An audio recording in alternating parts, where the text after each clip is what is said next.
just went to the post office, then here to the 7-Eleven. Kids wanted some stuff and got a big gulp, and now we're back to the music room. Got some mail I'm excited to open, so let's go.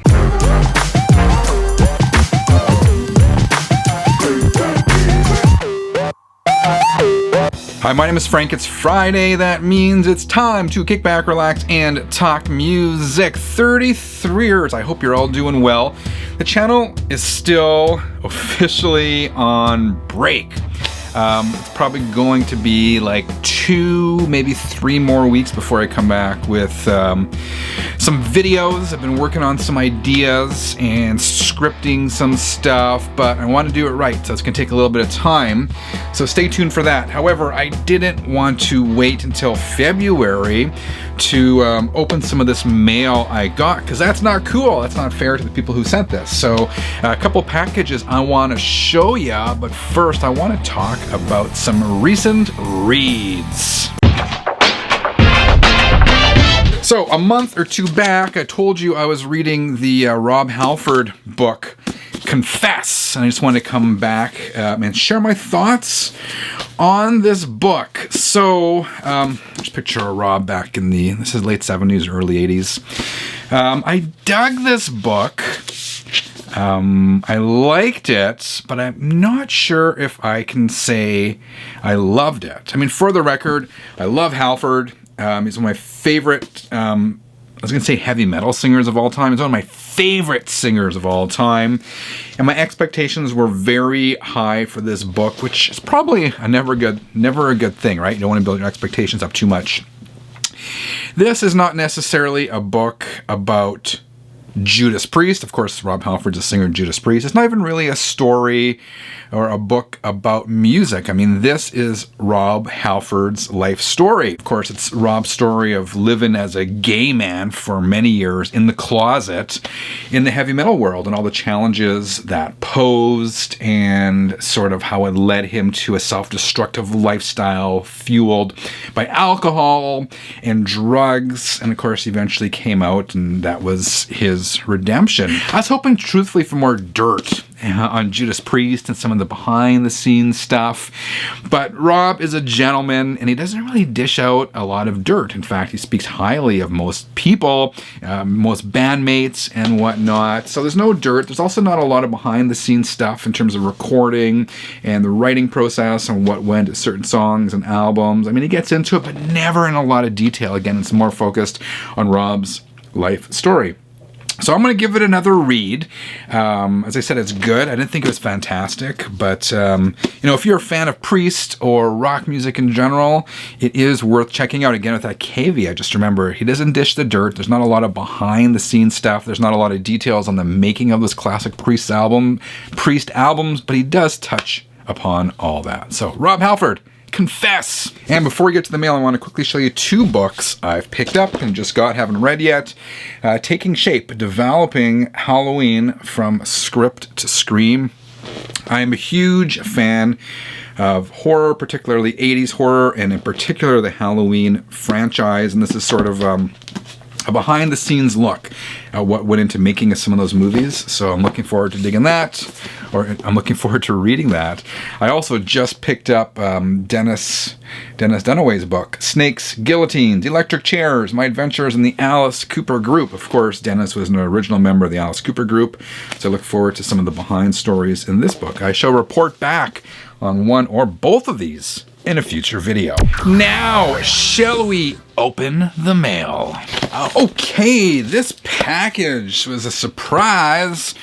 Comes from Jack Tracks Records. Jack is a young dude. I've talked about Jack before on this channel, and man, he knows his stuff. Jack knows more than many guys my age. Plus, Jack has a cool theme song for a show, Jack Tracks Records. Love it. So he surprised me, and Jack.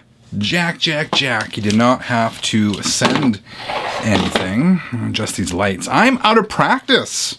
I am on my January break, but I am not, when mail comes, I gotta open it. So let's see what Jack sent. And Jack lives in let's see here. I know it's in the USA. He lives in, I always mess the name of the state up. Maryland. It's not Maryland, it's Maryland, right? Tell me if I'm right or wrong. All right. That's the problem with doing these YouTube things is, you know, you see words, when you say them, often you don't come out right. So Jack is a great guy. As I said, he knows his stuff and is a fantastic channel. He's confident on his videos. He has intelligent conversation, and he, as I said, he knows his stuff. So link below to Jack Tracks Records. You must check it out. First thing is first, we always do the card first, or the note first. Can you see that even? I can't tell, it looks washed out in the video. Frank Landry, channel 33 RPM. Happy birthday cards. Wow, look at this. Got quite the note from Jack. He says, I know you have In Color and Budokan, so I sent a pretty good reissue of Dream Police. All right, so I now know what it is. It's a Cheap Trick album in here. Thanks for all you've done for me and the channel. I'm really grateful. Thanks so much, and I hope you enjoy it, Jack. And then he wrote, oh, more. Hey, Frank, this was supposed to come in September for your birthday, but turns out, it's close, it's October. Turns out Amazon can't ship from the US to Canada. This is true. I've discovered this. Many records from Amazon.com can't ship to Canada. Some can, but yeah, there's Amazon.ca, there's Amazon.com, there's Amazon UK, like they're all over. So happy birthday, Thanksgiving, Christmas, and New Year's. Thanks, Jack. Anyway, know you mentioned that you need more Cheap Trick in the collection, so here is my favorite album by them, Dream Police. All right, this is fantastic. And do I have Dream Police? I don't think I even have Dream Police. I certainly don't have this version of it. Check it out. Look at this.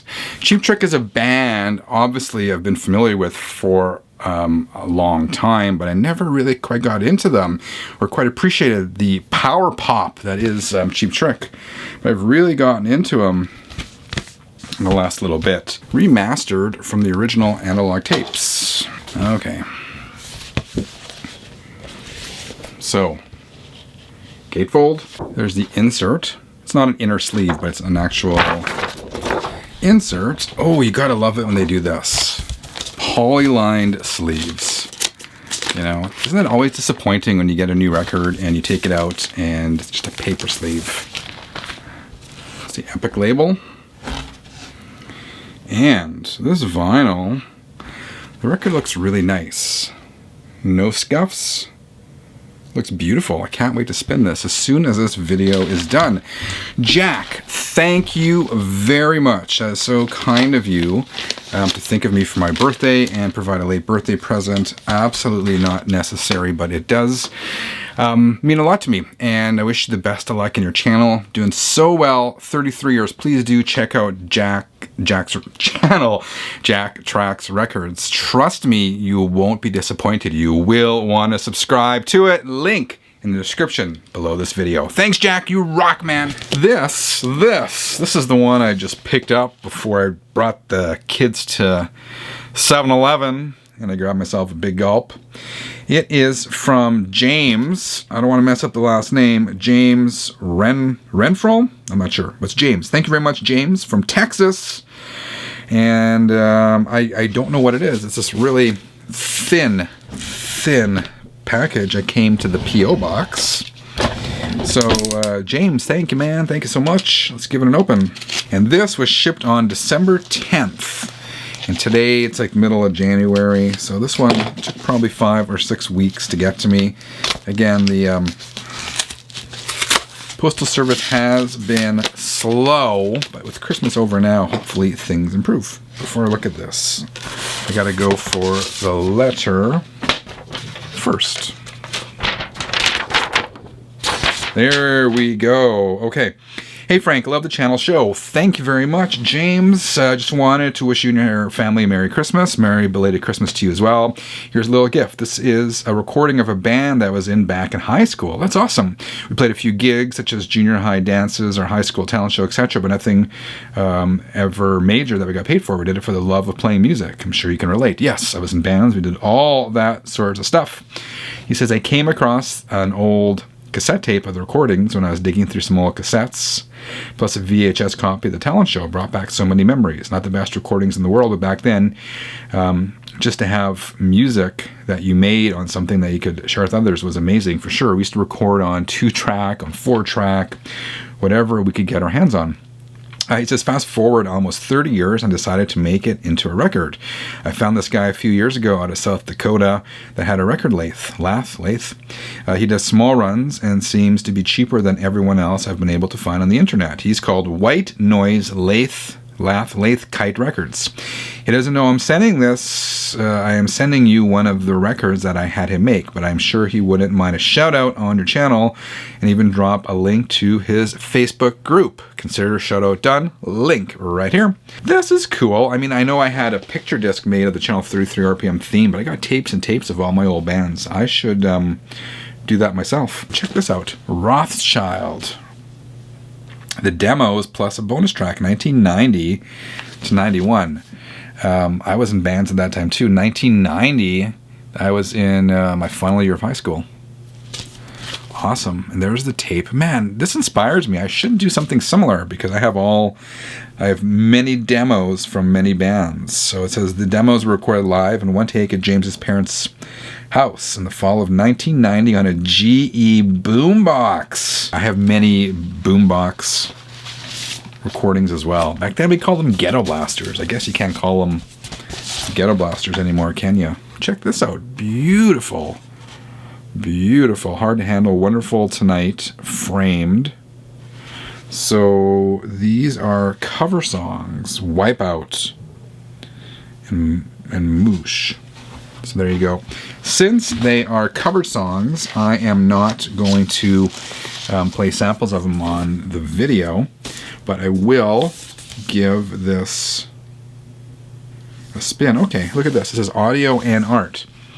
All these records are made one at a time, put together by hand using a machine that's 60 plus years old and materials that were not considered for music. This is cool, James. I love it. Thank you very much. Thank you kindly for sharing this with me. I'm humbled and honored that you had 5 made and you shared one with me. That is completely mind-blowing. So thank you so much. Merry Christmas to you and yours as well. I look forward to listening to this and I will hang on to it forever. It's going to be an important part of my collection, particularly given the history of this recording. And I think you've inspired me. I might look into perhaps seeing if I can get some of my old band stuff pressed on vinyl as well, in addition to just a couple of things I've done which were more recent. So thank you. Much appreciated, and I will give this a spin as soon as I'm done this video. Cheers, man! You guys ready? Hey, girls, what'd you get at the 7-Eleven? Okay. I got these ketchup chips, yes, Sour Patch, and Reese's Pieces. Oh my gosh! All right, back home.